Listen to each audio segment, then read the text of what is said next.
So, I would 100% agree with that. Yeah, it's a fun mountain. All right, so in this video, I'm gonna walk you through Panorama, one of my favorite resorts of all time. I've been here more times than almost any other resorts through the years, and this is why I love it.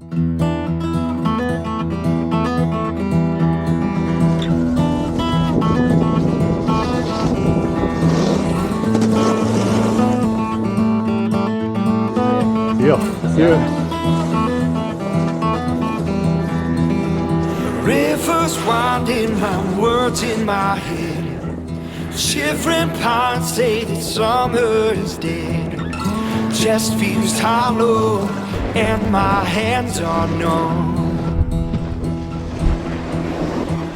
Do my best to swallow all the things I've done. You break your back but you still don't have bread. You won't go back on the things that you said. You bleed your heart out and it takes every drop. You've come too far now to ever stop. Wash me in the water and I'll never go back. Even when I'm walking to dead man pass.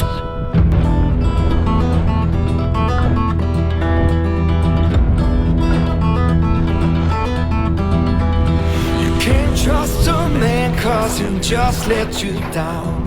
Crooked and twisted we grow from the ground. From dust we came in, dust we shall return. From dust we came in, dust we shall return. Wash me in the water and I'll never go back. All right, so Panorama is located a few hours from Calgary, a few hours west of Calgary on the Powder Highway, near a small town called Invermere. Basically, it's situated right in the middle of a really cool network of mountains. So from Panorama, within a few hours, you can hit a bunch of other resorts, kind of like Castle, Fernie, Kimberley, Kicking Horse, Lake Louise, Revelstoke. Those are all kind of within the bandwidth. So it's a great place to start your road trip. And that's what I did on this trip, was I started in Panorama, ended up going to Kicking Horse, Revy, and then Sun Peaks, and then back to the island. But Panorama was my starting point for a very good reason. I absolutely adore it. It's a great little mountain that isn't that little. So let's get into some of the details and yeah, hopefully you find some value in it. So here's some of the stats for the mountain. Obviously you can look them up yourself, but I'll give you kind of a quick rundown of what I think about Panorama when I compare it to other resorts in BC. So Panorama actually has a very high summit elevation and a very high base elevation.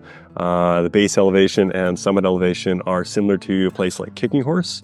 That means that it's very high up in the mountain, which gets very consistent weather patterns. If you go to a place like Whistler, or Revelstoke, the base is so low that you end up having a lot of different snow conditions. So at the very top, you'll have like dry, fluffy blower pow, which is amazing in Whistler and Revy, of course. But as you come down, you kind of get wetter and heavier snow, and that's very, very common in Revy and Whistler. A place like Panorama or Kicking Horse gets you into those really high alpine zones. So if you are going through a warm stretch of weather, they're going to hold up the snow a lot better. So even though a place like Panorama isn't known for getting crazy amounts of snow, like Whistler, Mount Washington, where I'm at, or Revelstoke, any snow they get, they keep. And what that ends up being is a very consistent snowpack all around, and what that allows them to have is very amazing groomers, which sounds boring, but I promise you the way they have their groomers set up, it is crazy fun. I was able to get out with Sam, an instructor there at Panorama, and he took me around, and that boy knows how to shred on some groomers. It was really fun to watch him ride. But yeah, that's kind of my quick rundown, is because of the location of Panorama. It is amazing snow conditions, very consistent, the whole mountain. So that's what I love about Pano. You go there and you book a trip there, and it's very good odds you're going to have consistent, good conditions. So, all right, so I'm going to take you through the mountain and how I see it and how I rode it through my 3 days there. I did both skiing and snowboarding with 2 types of skis and my snowboard, and had a ton of fun. And this kind of applies to everywhere. The nice thing about Pano is it's not a super wide mountain, so there's not a ton of traversing. It's very vertical down, like fall line. So as a snowboarder, I appreciate that. I do not like long traverses. Revelstoke, I'm looking at you. So this is really good. You got a really high mountain that has a long way down to get to the bottom. Let's talk about the zones. So there's, of course, a beginner zone and a terrain park zone. That's just kind of the left here. That's what you can see here. And it's a great place to go, obviously, if you're a beginner or terrain park. But as you go up the mountain, you're going to find a few different zones. So right off the bat, there is the front side. The front side is kind of what Panorama is known for. The front side is going to be a lot of big, wide groomers, long, steep descents, and super fast, super fun riding if you're into that, or if you're just an intermediate rider trying to get your legs under you. So the front side is really cool. The next zone we'll talk about is the Taynton Bowl. That's skiers' left side of the mountain, and it's a real treat for intermediates that want to get into some fun glade skiing. So it's got some really cool glades that you can pop into the trees, hit some rollers. Trees are really wide, nice and spaced apart, so you're not stressing about hitting a tree. And you can always pop out onto a nice groomer that's beside it. So Taynton Bowl, one of the most amazing places. Another intermediate zone is going to be the Founder's Ridge. So on the skier's right side of the front side, there's Founder's Ridge. So it's got some more of those really nice long descents, super steep lines that are really nicely groomed. So if you got like a short radius carving ski, that's going to be the place to go. It's really fun, and it kind of trickles into the Discovery Zone and the terrain park as well. So it takes you back to the base. The next zones we'll talk about are off the summit quad. So the quad chair that takes you to the very top. I like to do laps on this one. Takes you to the very top, nice high elevation, and you got some really cool views. But skier's right of the chair is going to be the Extreme Dream Zone. And this is one of the most underrated places on the planet, in my opinion. So it's a zone that reminds me a lot of the Outback here in Mount Washington, where it's all double blacks. It's challenging. It's very challenging. There's no easy way down. Do not go here if you're an intermediate or a beginner. Do not take anyone here that's an intermediate beginner. It is steep, treed, very challenging, fun terrain. One of my favorite zones. Underneath Summit Chair is one of those places where they've got like some side hits and some big senders that you can actually show off to people on the chair if you really want to fire off something. And then you get to the really amazing advanced skiing area, and that is Taynton Bowl. Taynton Bowl is something that used to be heli access only place until I think the early 2000s. Panorama picked it up, and it is unbelievable. So if you take the Summit Chair up, you're going to get to the basically the summit hut. When you're at that hut, very obvious. You're going to see the Taynton Bowl sign. Very obvious. You can go right up to that sign. This is the way I've gone into Taynton Bowl dozens of times. And you boot pack up a little thing, up a little hill, and then you get this amazing view, and you get a ski and skate ski kind of along the ridge and drop in kind of wherever you want to. There's another kind of sneaky way to get in there, and it is called, I'm going to mess this up, Tunaxa. Sorry if I mispronounced that. The Tunaxa Access. And there's going to be a hairpin on Get Me Down. It's a blue run, a little cat track. And as you come up to that hairpin, enjoy the views. And on your left, you're going to see something kind of taper off up the hill. Carry as much speed as you can, go up there, pop off the skis, and hike up a little ways. It's a small boot pack, a little steeper, but it takes you almost right to the beginning of where the cat picks you up. So that's what's really nice about it, and what I'd recommend if you're going to be doing that Monster X Cat, which is super rad, take that access. Once you get to Taynton Bowl, looking at the map here, it looks like there's pretty distinguished lines and runs, but it's not the same as like the blue runs on the front side. Once you drop in, you'll drop in on the sign, and then it's kind of just find your way down. There are spines, there are chutes, there are steep, amazing lines, lots of trees, lots of bushes, depending on the coverage.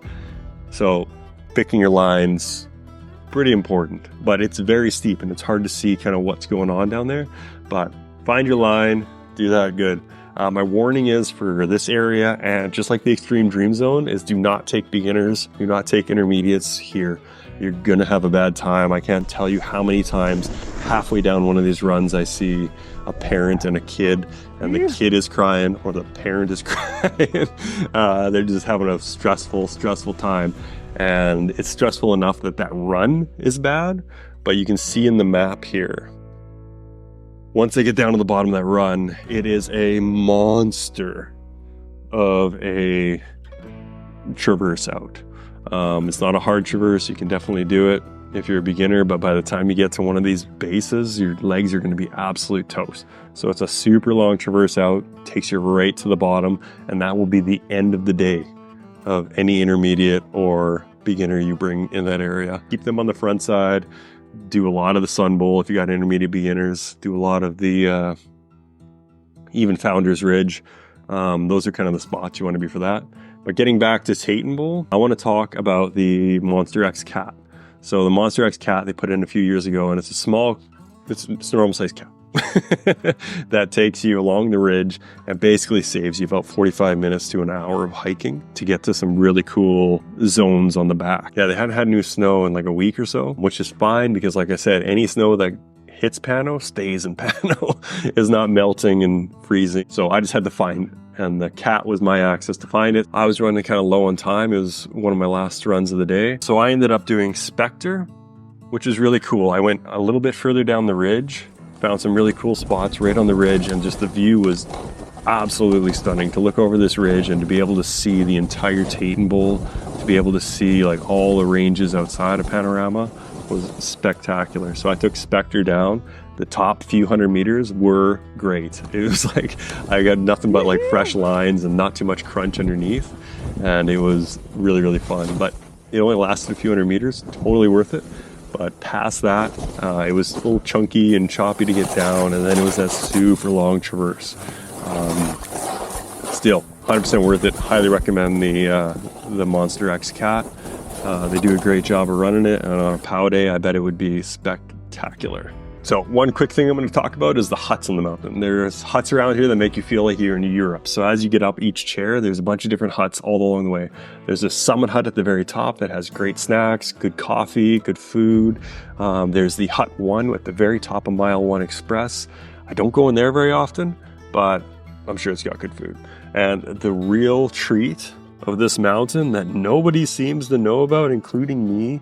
So as you come down Champagne Chair, there's a cabin on the left, on the skier's left, called Elkhorn Cabin. And this is a really cool spot. It's perched right on a ridge overlooking the valley. All-time views. It's by far the best views of the entire mountain. Even from the summit, I would say I'd rather be at Elkhorn.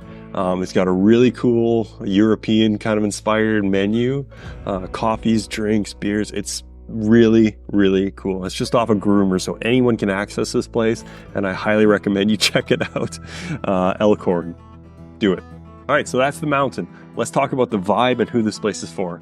The vibe is really cool. Locals are unreal because they don't have like crazy epic snow days all the time. Like, the locals aren't trying to hide certain zones. They're very open about where you should be going for your skill level and giving you little secret advice to go to these places or how to access Taynton Bowl. So love the vibe of the locals. I think it's really cool.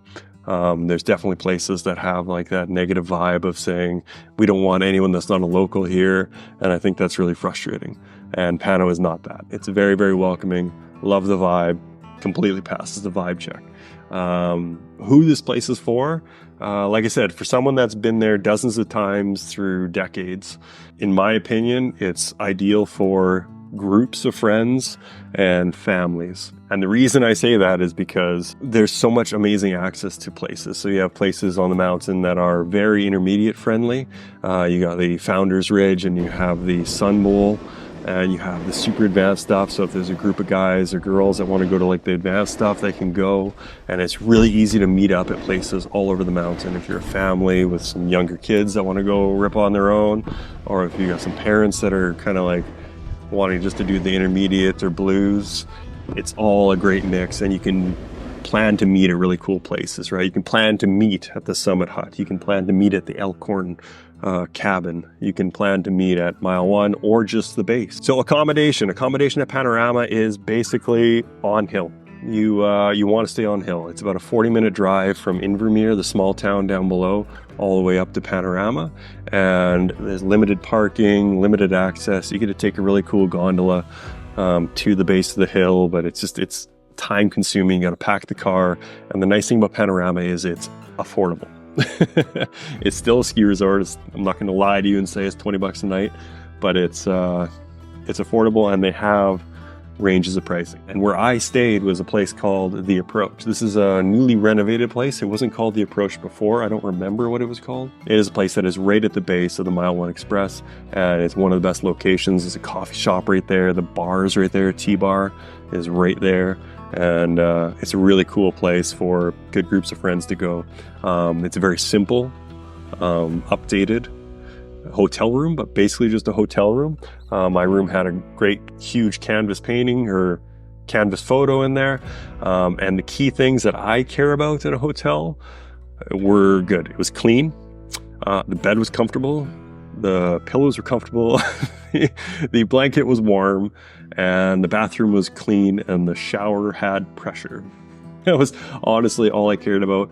And as someone that was on their own, or if I was there with a group of friends, 100% The Approach. The other place on the other side, there's accommodation that ranges in price because they have multiple rooms, they have kitchen units, they are closer to the mountain, further away from the mountain, and I would just check the website to see which one suits you best. The best part about Pano for its on-hill accommodation is the fact that they have a central check-in. So at the very base of the mountain is the central check-in. It's got a big sign, says come over here, check in. And what's really cool about it is you go in, you check in your room, you get your room keys, you get your little welcome package, and you can ask them questions like, hey, what are the conditions like? Hey, where should I park? Where should I eat? What's open? What's good? Any questions you have, they can answer them right away. It's kind of like having your own little buddy at the mountain. It's great. So that's always good. No matter where you're staying on the mountain, they will sort you out. Yeah, so let's go over some just quick on-hill amenities. They have coffee shops, they have restaurants, they have bars, they have a small grocery store down there, they have a gondola, they have a rec center. It's outdoor pools, which is just phenomenal. I always love going to that. They have like one of the biggest hot tubs I've ever seen in my life. It's pristine, right at the base of the mountain. Everything you need is up there. There is one thing I wanted to talk about, and that is for the parents out there. They have something there called the Wee Wascals, right at the base of the mountain, not far from any of the accommodation, but right behind the Approach, and just in front of the parking lot. And that is a daycare. As someone that has kids under 5, I can tell you that this is amazing. They have a daycare that takes kids from 18 months to 5 years. And if your kid is within 3 to 5 years, they actually offer a package that has a private lesson for them while they're staying there. And if you're going all that way, you're staying on the mountain, you want to get some runs in with your partner or your older kids, right? And that is just such a cool way to do it. They offer, I think, half days and full days. It's basically the price of lift pass. That's what I noticed. So whatever a lift pass is kind of what you got to pay to have them taken care of for the day. But it's a really cool daycare. It's completely licensed. It's not just some rando watching kids. But that is something I am absolutely psyched to try out next time I go there, because I do want to bring the family. I have friends that live in Invermere with young family, and I want to visit them with mine. And that's just one of the things where I want to go ride or ski with my wife and have someone taking care of the kids, and they get to have fun and have a lesson too, right? So it seems like such a cool little spot there. I've walked by the sign a bunch, and it seems like it's a well-maintained facility. I'm really pumped to try that out. And that's kind of it. That's my Pano explanation, how my trip went, and kind of the vibe of the place. So hope you enjoyed it. Hope you get out to Pano. If you get out there, tell them Ryan sent you, and they'll give you a very confused look and not know who I am. So it's all good. See you in the next one. Cheers.